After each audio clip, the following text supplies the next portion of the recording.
हरे कृष्णा। श्री गर्ग संहिता के 12वें अध्याय के 8वें श्लोक में श्रीमती राधा रानी अन्य गोपियों से कहती है, श्री कृष्णस्य प्रसादार्थं कुरुते एकादशी व्रतं तेन वश्यो हरिः साक्षात् भविष्यति न संशयः।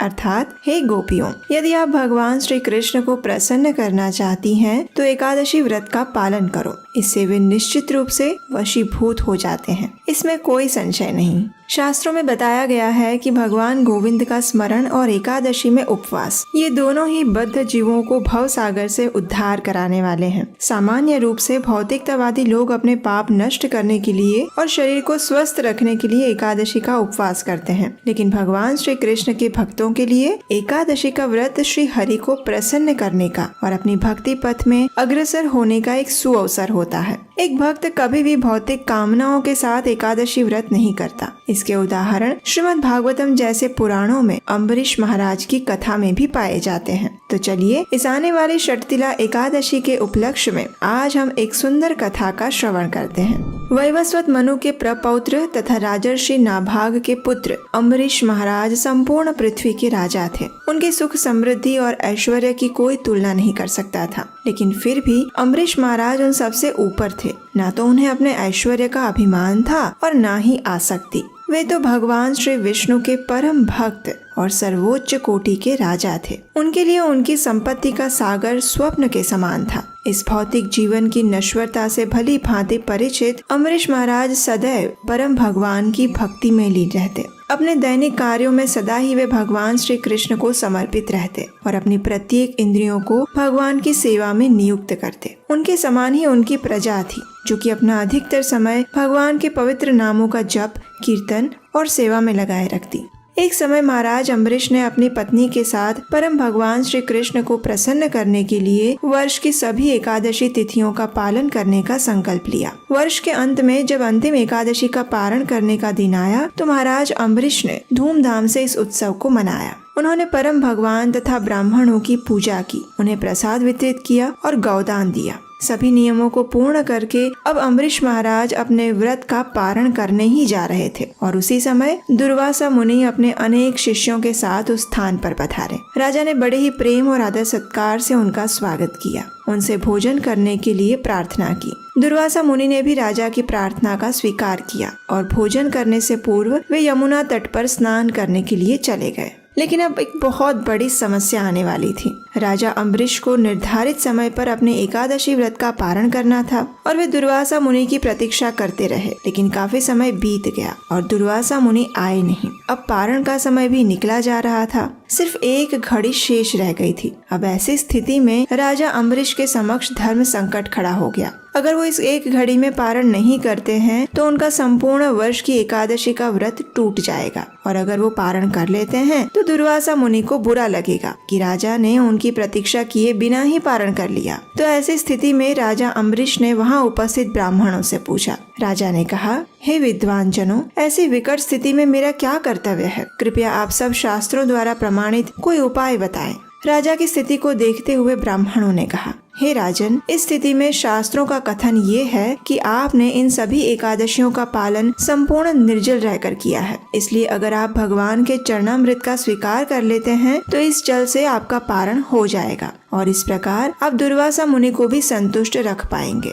ये सुनकर राजा ने वही किया जो ब्राह्मणों ने कहा। राजा ने भगवान के चरणामृत की सिर्फ एक बूंद स्वीकार की और अपने व्रत का पारण कर लिया। अब वे दुर्वासा मुनि के आने की प्रतीक्षा करने लगे। अब देखिए, इधर स्नान करने गए हुए दुर्वासा मुनि को समाधि में ही इस बात का पता चल गया कि अम्बरीश महाराज ने जल ग्रहण किया है। इस बात से दुर्वासा मुनि को अत्यंत क्रोध आया। उन्होंने सोचा, एक तुच्छ क्षत्रिय राजा ने मेरा अपमान किया है। मुझे भोजन के लिए आमंत्रित करके स्वयं मुझसे पहले उसने जल ग्रहण किया। उसकी इस उद्दंडता की सजा उसे अवश्य मिलनी चाहिए।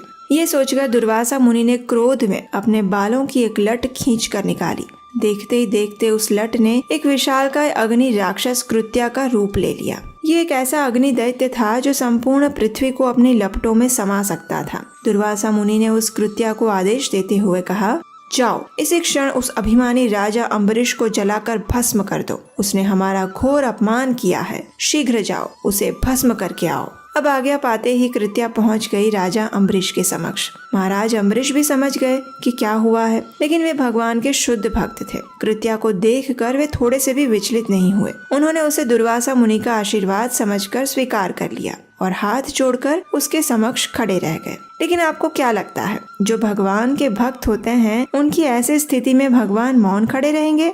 जी नहीं, भगवान अभी कोई आज्ञा दे उसके पहले ही सुदर्शन चक्र वहां पहुंच गया और एक क्षण में सुदर्शन ने अपने तीक्ष्ण तेज और शक्ति से उस कृत्या नामक अग्नि दैत्य को जलाकर भस्म कर दिया। और अब वह सुदर्शन दुर्वासा मुनि को भस्म करने के लिए उनके पीछे गया। जब दुर्वासा मुनि को यह पता चला तो वे अत्यंत लज्जित और भयभीत होकर सुदर्शन से बचने के लिए चारों ओर भागने लगे। आकाश, पाताल, समुद्र, गुफाएं, 10 दिशाएं, हर जगह सुदर्शन ने उनका पीछा किया।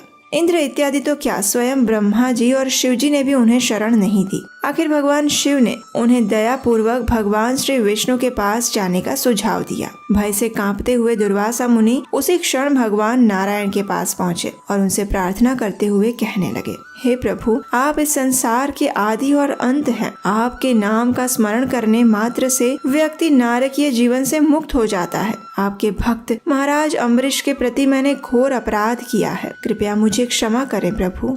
अब हम सब जानते हैं कि भगवान श्री हरि अपने भक्तों का अपमान कभी भी सहन नहीं कर सकते। वे भृगु ऋषि की लात अपने वक्ष स्थल पर सहन कर सकते हैं, लेकिन अपने भक्तों के प्रति किया गया अपराध कभी भी क्षमा नहीं करते। इसलिए भगवान विष्णु ने उनसे कहा, अहम भक्त पराधीनो हि स्वतंत्र इव द्विज साधुभिर्ग्रस्त हृदयो भक्तैर्भक्त जन प्रियः।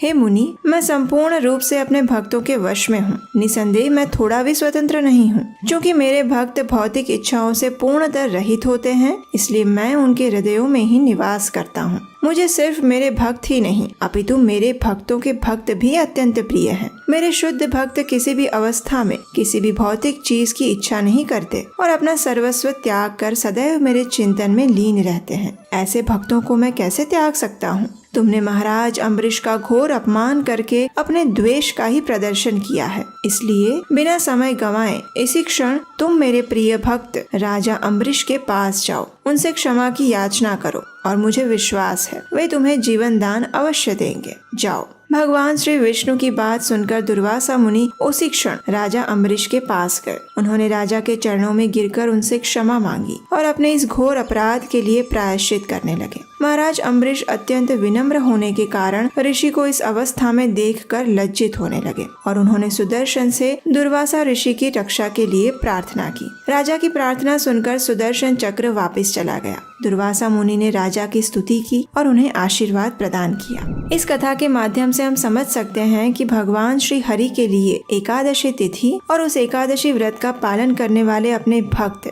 कितने महत्वपूर्ण हैं। शर्तिला एकादशी भी ऐसी ही एक महत्वपूर्ण तिथि है, जिसका पालन करने से मनुष्य के न सिर्फ समस्त पाप कर्मों का नाश हो जाता है, अपितु परम भगवान श्री कृष्ण इससे अत्यंत प्रसन्न होते हैं और मनुष्य अपने सर्वोच्च आध्यात्मिक गंतव्य की प्राप्ति करता है। माघ मास के कृष्ण पक्ष में आने वाली ये विशेष शर्तिला एकादशी मनुष्य को भगवान श्री कृष्ण का शुद्ध प्रेम प्रदान करने में भी सक्षम है। बस शर्त ये है कि यदि उसे उतनी ही श्रद्धा, निष्ठा और नियम पूर्वक पालन किया जाए। इस एकादशी को शर्तिला के नाम से जाना जाता है क्योंकि इस दिन 6 प्रकार से तिल का प्रयोग करने का महात्म्य बताया गया है और ये 6 प्रकार है: तिल से स्नान करना, तिल का उपटन लगाना, तिल का हवन करना, तिल डाला हुआ जल पीना, तिल का दान देना और तिल का भोजन में प्रयोग करना। सामान्य रूप से हर एकादशी में तिल खाना वर्ज्य माना गया है, लेकिन वर्ष में एक बार आने वाली ये शर्तिला एकादशी ही एक ऐसा विशेष दिन है जिस दिन तिल का सेवन किया जाता है। तो आप भी तैयार हो जाइए इस अत्यंत विशेष और महत्वपूर्ण शर्तिला एकादशी का पालन करने के लिए। और इस एकादशी की विशेष पौराणिक कथा सुनने के लिए आपके अपने चैनल को सब्सक्राइब करें। हमारे चैनल पर आपको पौराणिक शास्त्रों से प्रमाणभूत कथाएं ही मिलेंगी, जिसमें ना तो कोई मिलावट है और ना ही अपनी ओर से जोड़ी हुई कोई भी बात। अगर आपको हमारा ये प्रयास सराहनीय लगता है और अगर आप भी हमारे साथ इस प्रमाणभूत वैदिक ज्ञान का प्रसार करने के अभियान में जुड़ना चाहते हैं तो आप हमें आर्थिक योगदान भी भेज सकते हैं। स्क्रीन पर दिए गए नंबर पर अपना आर्थिक सहयोग भेजकर।